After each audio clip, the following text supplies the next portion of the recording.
This is a short story that I wrote actually before the pandemic hit, which is pretty interesting unto itself. But the other aspect to the story is that part of it is true. So see if you can figure out which part. It's not that hard. And I hope you enjoy it. It's entitled, What on Earth? Your silence is deafening, and I've had enough of your complacency, said Creation as she stormed out, spawning typhoons and slinging solar flares in any direction that pleased her. Consciousness yawned and thought to himself, she used to be unpredictable, but now I find her to be so repetitive. Bored with her antics, he began nodding off. I can still hear you, you know. I'll show you repetitive, she thundered as her now unbridled energy unleashed a deluge of manifestation. Ping, ping, ping, the fast radio burst zinged. Bonica, who was out exploring the exosphere, was the first to sense the warning that a tsunami of low frequency was headed straight for Turia. She must be close by, or even approaching the neighborhood, she thought. Word had reverberated throughout space that Creation, of whom consciousness had recently fallen asleep on, was rampaging. They had listened to the passing gossiping geodes, whose pundit propulsion systems rival some of the best photon versions out there, giving them the time to devise and implement a preservation protocol for an event such as this. But even with preparation, no one could have forecasted a happening of this magnitude. Bonica, flashing neon yellow, transported as quickly as possible and found her sister and brother already outfitting themselves. Executing their plan, she cast on her stabilization suit, climbed into the protection pod, levitated, and awaited the onslaught. The initial wave hit with such force that the pod went hurtling out of the atmosphere, but quickly came rushing back in with the tide. They were slingshot a few more times, and after traveling less distance each time, thought the worst was over. But then the stretching began. The invisible waves morphed into towering troughs that were so high and deep that the captives found themselves surfing down the slopes and even free-falling at times. They rocked and rolled for what felt like eons, but as Creation began to recede to other parts of existence, the waves smoothed out and the disorientation of drunken dizziness settled in. They decided at best they'd drift for a while, get some much-needed rest, and acclimate before climbing out of the pod to check on the other cores. Upon disembarking, they found that not all had taken the warning seriously, and the casualty count was higher than anyone could have anticipated. The gray globs of goo splattered in every direction and found floating in the atmosphere were the unfortunate consequence of very few cores believing in, much less experiencing, a frequency as low as this. Do you remember the stories Mother and Father shared with us when we were young? Asked Bonica as she flipped through her photosphere. Her sister focused, as their brother Raga, distracted per usual, played telepathic pranks on inhabitants of nearby planets.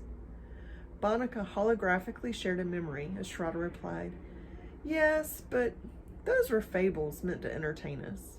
No one believes that consciousness and creation were once merged in a deep sleep and miraculously woken up. And certainly not that the key to this miracle, if it occurred at all, was imprinted on a non-existent planet called Earth. He and creation have permeated throughout existence and non-existence harmoniously since the beginning of time. Come on, Bonica, you know that. Well, I did until the waves came, she resounded. Bonica reddened as the pulsation of recognition traveled through her, and then exclaimed, Shraddha, what if consciousness has fallen asleep and we are all still somehow awake? The rumors must be true after what we just experienced. Oh, this is a disaster. Catastrophes like that don't just happen, and they're going to keep happening if we don't do something. I don't know how much relentless chaos the universe can handle, And creation's just getting started. Okay, calm down, sis. Take a deep breath. I guess the possibility exists. And yes, it is horrific, if the rumors are true. And I agree. I don't ever want to experience anything like that again. But while it's hard to admit right now, thank creation, we were able to develop those suits in time. They sure did help to curb the hangover, Schroeder replied, shuddering and turning vomit green at the recollection. Deciding to join in the search, Schroeder began pondering her imprints. And just as she was feeling hopeless and helpless herself, there it was. A tiny little blip of a recording where Earth had indeed materialized. She replayed it for her sister, planting an impression that would not erase. Bonica, with her conviction crescendoing, thought to herself, if I can develop a way to transport to Earth, I can recover the secret to waking consciousness and restore balance. But first, I need to recruit some of the brightest cores available. Is everyone here? And are your essentials packed? Shraddha asked. She could sense their trepidation as the group began to murmur, the colorful cores within their plasma portal pods becoming tinged with gray. I heard she's become solid, one gently rippled. I've been told that she's mostly liquid now, relayed another. Whatever she is, I think it's safe to say that Bonica has become unstable, they established. Softening her hue, Shraddha replied, I know this is a new experience for most of you, and I understand your hesitancy. It is hard to witness Bonica, or anyone for that matter, in the human state. Take comfort. Many held your rank before and later deployed to join Bonica in the quest on Earth. Okay? Let's run through the procedure once more. I will guide us to her current location, and Samya here will regulate any dissonance that may occur while Raga fortifies the chamber. Your job is to keep the portal open by maintaining focus. It's simple enough. Now amp yourselves up. You all know as well as I, we cannot afford for consciousness to stay asleep forever. And creation cannot keep creating. We are running out of space, which means we are also running out of time. The group began to lift as the waves of Shraddha's thoughts empowered their pods. One by one, they each began to shout, Wake him up! Wake him up! Wake him up! Their essences brightening and raising in vibration. With Shraddha concentrating on Bonica's resonant signature, the group entered the nearest portal, slipping and sliding their way through one wormhole after another, and in moments were within Bonica's ignorance. Good night, baby. I love you. Good night, sweetie. I love you too, my husband replies as he leans in for our ritualistic kiss. After punching his pillow into place, he rolls over and settles in for the night. In a short time, his broad back is expanding with every breath as his exhales lengthen and inhales deepen. The familiar cadence sets in, sending him to sleep and keeping me awake. I close my eyes and watch the fireworks pop and the geometric colors dance, unsure of which to focus on but grateful for both. Some nights, it's consoling to have such entertainment as the TV is disruptive to his sleep. At some point in the night, trapped somewhere between competitive dreaming states, I'm aware that someone has entered our bedroom and is watching me. I slowly open my eyes and quickly realize it isn't just someone, but some things. Shiny, squiggly bodies that look like melted stainless steel poured into molds based on the screen are standing at the foot of our bed, grouping up expectantly, and all eyes, if they have any, are on me. I recognize a couple of them.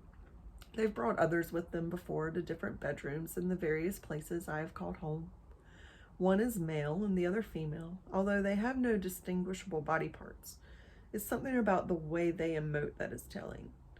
I usually burst into a rage immediately upon their trespassing, but thought the last time that the next time I would try something different. I attune to whom I don't know and say, I want to help if I'm able. Instantaneously, the whole bunch flings themselves within inches of my face. I find myself screaming in the loudest decibel, but with a medium pitch. I hate you! Get out of my bed! Leave me alone! The situation is deteriorating rapidly, and my intentions of being an open-minded, all-inclusive, upstanding human citizen and diplomat of the earth are falling to the wayside. This is not how this is supposed to go. The female hangs her head and begins to not cry as the male distorts himself into a ball of energy, enters my body, and unleashes his assault, yelling and screaming, running up and down either side of my spine and punching me from the inside out. Fearing finality, I turn again, to whom I don't know, and cry, please, please. I can't do this. I don't know what they want. Make them go away. Make it stop.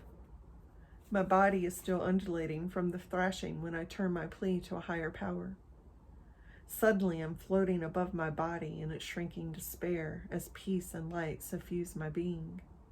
I'm carried out of the bedroom and into the ether on a wave of ecstatic bliss. Does she recognize us? Asked Shraddha. I believe she knows we're here, replied Raga. Yes, but does she recognize us? I knew Bhanika shouldn't have deployed. There was a stirring and the faint vibration of the words. I want to help if I'm able. Moved toward them, but clashed with other waves as they neared. The commotion created an uncomfortable static that left the group negatively charged. They moved closer to receive the wave sooner, but at that moment the frequency lowered and the human woman shot up in bed and began screaming belligerently. Shraddha's head slumped woefully in reply as she began to mourn.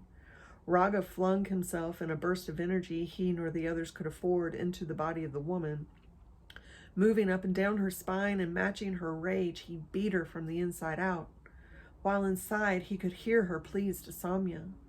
Suddenly, Samya extracted both beings from the human shell and placed them into an etheric egg cradled in the field of light. The cores, hanging on to focus for dear life, slipped the egg into the portal. Shraddha closed the veil behind her as they whisked away to their homeland of Turiya for revitalization. Upon arrival, Shraddha sensed the location of Raga, still in his portal pod, and telepathically laid into him while slinging vibratory meteors at his plasma encasing, each one bouncing off and exploding into prismatic droplets of helium before evaporating into the atmosphere. What on earth were you doing? She yelled as he tried not to chuckle. This is no joking matter. Bhanika is our sister. And most importantly, you know that what you do to her, you do to all of us. I know, I got carried away, he replied as he rocked side to side in the atmosphere. I thought that if I could just get in there and shake Bhanika's central channel up a bit, get things moving in the right direction. Then maybe she would remember, and balance restored sooner. I had such high hopes for her this time. And for all our sakes, why did she have to move again? She knows how much energy it takes to travel to Earth, raise the vibrational frequency of a location, and then infuse a home with a satisfactory amount of plasma.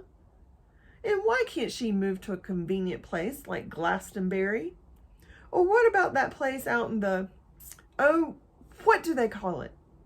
The desert, that's it. The vortex with the fancy pyramids. Why not move out there? That way we can easily pop in and out. But no, she must float from apartment to apartment in Los Angeles, California, of all places. I'm getting tired of having to recalibrate the system to accommodate her mercurial nature. Doesn't she know she's from Turiya and not Mercury? Raga stops rocking and rises before sinking. Plus, I miss having her around. The bright reddish-orange hue of his essence changes to a pastel blue as he adds, I get so frustrated at her amnesia. She promised she would remember. Shraddha, sending rays of compassion to Raga, replies, I too am disconcerted.